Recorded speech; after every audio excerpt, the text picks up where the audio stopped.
Madras movie நேயர்களுக்கு வணக்கம். நான் உங்கள் ஜெர்னலிஸ்ட் உதய். முஃபாசா தி லயன் கிங். ஆக்சுவலி இந்த படம் வந்து லயன் கிங்கோட ப்ரீக்வெல். லயன் கிங் ஒரு 4 வருஷத்துக்கு முன்னாடி வந்த படம். அது ஆரம்பத்துலேருந்து ஒரு கார்ட்டூன்லேருந்து அதாவது தொழில்நுட்பம் சேஞ்ச் ஆக ஆக ஆக அந்தந்த கட்டத்தில் அந்த படம் வந்துட்டே தான் இருக்கு.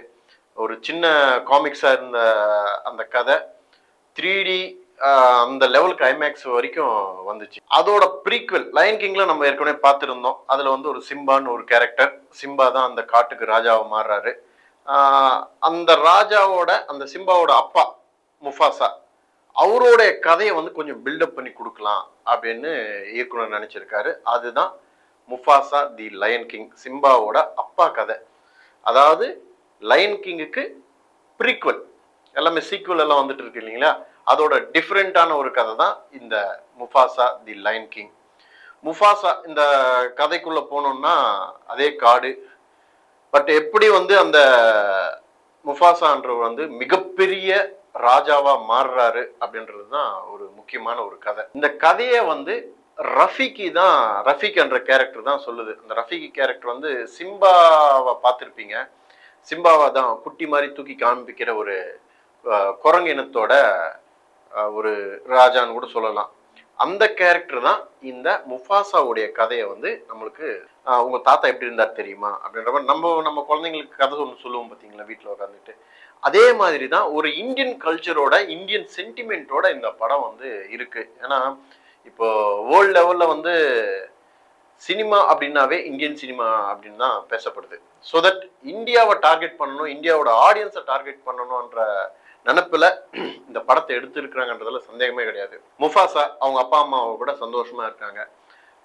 அந்த காட்டில் வந்து சுற்றி விளையாட்டு இருக்கும்போது, சின்ன குட்டியா இருக்கும்போது ஒரு மிகப்பெரிய காட்டாறு வெள்ளம் வருது. அந்த வெள்ளத்துல வந்து முஃபாசா அடிச்சுக்கிட்டு போயிடுறாரு. அப்பா அம்மா 2 பேரும் காப்பாற்ற எவ்வளவோ ட்ரை பண்றாங்க. ஆனா வந்து அவங்கள விட்டு விலகி அந்த காட்டாறுல அடிச்சுட்டு போற ஒரு சுச்சுவேஷன். அதுக்கப்புறமா போய் அந்த வெள்ளத்தை ஒரு ஒரு அந்த அந்த நாடை விட்டு அந்த காடை விட்டு இன்னொரு காடுக்கு போகிறாரு முஃபாசா. அங்க வந்து சின்ன குட்டி தானே இது, சில முதலைகள் எல்லாம் வந்து முஃபாசாவை திங்கிறதுக்கு ட்ரை பண்ணுது. அந்த டைம்ல வந்து உதவி பண்றாரு இன்னொரு குட்டி டாக்கா வந்து காப்பாத்தி வெளியே கூட்டின்னு வந்து ஒரு அண்ணனா பாக்குறாரு முஃபாசாவை. பார்த்து அவங்க அப்பா கிட்ட அந்த காட்டுக்கு ஒரு ராஜா இருப்பாங்களே இந்த ஃபேமிலி, அந்த ஃபேமிலிக்குள்ள வந்து டாக்கா கூட்டிட்டு போகுது முஃபாசாவை. அந்த இனத்தோட தலைவர் தான் சராபி. அதுக்கு வந்து நாசர் டப்பிங் கொடுத்துருக்காரு. அல்டிமேட்டா இருக்கு அந்த கேரக்டர் கூட. உடனே என்ன சொல்றாருன்னா வந்து அந்த சராபி, டாக்கா ஏன் வந்து இந்த சிங்கத்தை கூட்டிட்டு வந்திருக்க, இந்த குட்டியை கூட்டிட்டு வந்திருக்க, இவன் வந்து வந்தேரி அந்நியர்கள், இவங்க வந்து நம்ம காட்டுக்குள்ள வரக்கூடாது. ஏன்னா வந்து நாளைக்கே வந்து உனக்கு துரோகம் பண்ணக்கூடியவர்கள் இவங்கெல்லாம் வந்து, இவங்க கூட வந்து அந்த நட்பு உறவு எதுவுமே வச்சுக்காதுன்ற மாதிரி டாக்காவை வந்து கண்டிக்கிறாரு. பட் டாக்காவுக்கு மிகப்பெரிய நட்பு, அதைய மிஞ்சி ஒரு அண்ணன்ற ஒரு பாசம் வந்து முஃபாசா மேல ஏற்படுது. அதனால இல்லப்பா நான் இங்கதான் வச்சுக்கிட்டு இருப்பேன், என் கூடவே இருக்கட்டும், நம்ம கூடவே இருக்கட்டும்ன்ற மாதிரி அந்த டாக்காவும் கேட்கறதுனால முஃபாசா அதே இடத்துல இருக்கிறாரு. அதுக்கப்புறம் சில பிரச்சனைகள் வருது. வெள்ளை நிற சிங்கங்கள் கூட்டம் வந்து படையெடுத்து ஒவ்வொரு காடா வந்து ஆக்கிரமிச்சுக்கிட்டு வருது. அதே மாதிரி இங்க சராபி கூட்டத்தை கூட கையாளணும்ட்டு அந்த வெள்ளை நிற சிங்கம் கூட்டங்க வருது. பயங்கரமா இருக்கு அந்த கூட்டமே. அந்த கூட்டத்துல இருந்து எப்படி தப்பிக்கணும்னு ட்ரை பண்றாங்க. ஆனா முடியல. அந்த இனத்தையும் வந்து அந்த ஏரியாவை வந்து அந்த வெள்ளை நிற சிங்கங்கள் வந்து கைப்பற்றுது. அங்கிருந்து தப்பிச்சு போறவங்க தான் இந்த டாக்கா முஃபாசா. அங்கிருந்து தப்பிச்சு போயிட்டு ஒரு இடத்துக்கு போறாங்க. அப்பதான் வந்து ரஃபீக்கி வந்து இன்ட்ரடியூஸ் ஆகிறாரு. ரஃபீக்கு இவங்கள பத்தி தெரியும். அதாவது நம்ம இந்தியன் கல்ச்சர்லயே வந்து நடக்க போற விஷயத்த முன்கட்டமாவே கணிக்கிற ஒரு இருப்பாங்க இல்லைங்களா, சுவாமிஜிஸ் மாதிரி. அது மாதிரியான ஒரு கேரக்டர் தான் ரஃபீக்கி. அந்த கேரக்டர் வந்து விடிவி கணேஷ் டப்பிங் கொடுத்துருக்காரு. அது இளமையான ரஃபீக்கி கேரக்டருக்கு. அதே முதுமையான கேரக்டருக்கு அவர் கொடுக்கலன்னு நினைக்கிறேன். ஸோ அந்த கேரக்டர் செம்மையா ஃபன் பண்ணுது, படத்துக்கு ஒரு நல்ல ஸ்ட்ரென்த்தனும் கொடுக்குது. அந்த கேரக்டர் வந்து இந்த முஃபாசாவையும் டாக்காவையும் கூட்டிக்கிட்டு மிலேலே அப்படின்ற ஒரு நாடு, அந்த நாட்டுக்கு நீ தான் ராஜான்ற மாதிரி அவங்களும் இன்ட்ரடியூஸ் பண்றாங்க. இவங்களும் அதை தேடி தான் போறாங்க.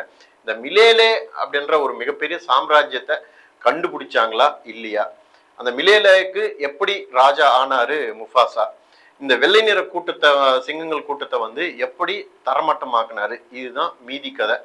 ஸோ ஏற்கனவே நம்ம சிம்பா வந்து மிலேலேவுக்கு வந்து மிகப்பெரிய ராஜாவை நம்ம முன்னாடி படத்துல பார்த்துருக்கோம் லயன் கிங்ல.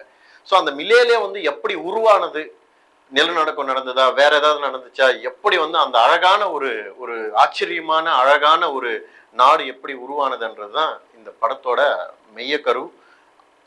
செம்ம சூப்பர்பா இருக்கும்.